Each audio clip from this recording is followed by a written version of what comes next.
আপুনি জানেনে? ডিগবৈ তেল শোধনাগাৰ কেতিয়া স্থাপিত হৈছিল?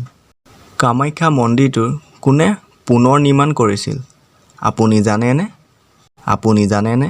অসমৰ প্ৰথম বিশ্ববিদ্যালয়খনৰ নাম কি?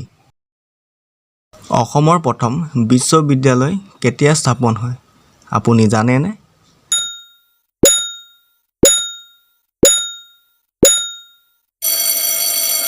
আপোনাৰ শুদ্ধ উত্তৰটো হ'ব 1948 চন।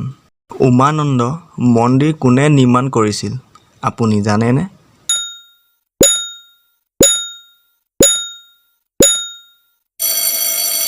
ইয়াৰ উত্তৰটো হ'ব গদাধৰ সিংহই।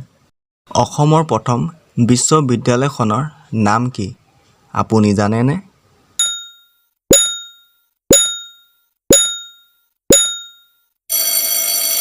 ইয়াৰ উত্তৰটো হ'ব গুৱাহাটী বিশ্ববিদ্যালয়। কামাখ্যা মন্দিৰটোৰ কোনে পুনৰ নিৰ্মাণ কৰিছিল? আপুনি জানেনে?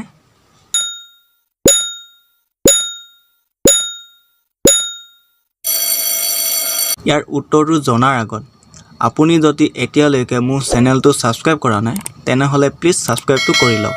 ছাবস্ক্ৰাইবটো কৰি থ'লে মই যেতিয়া ভিডিঅ' আপলোড কৰিম পোনপ্ৰথমতে আপুনি পাব। ইয়াৰ উত্তৰটো হ'ব শিৱসাগৰ শিৱদৌল। ইয়াৰ উত্তৰটো হ'ব মহাৰাজ নৰনাৰায়ণ। ডিগবৈ তেল শোধনাগাৰ কেতিয়া স্থাপিত হৈছিল? আপুনি জানেনে?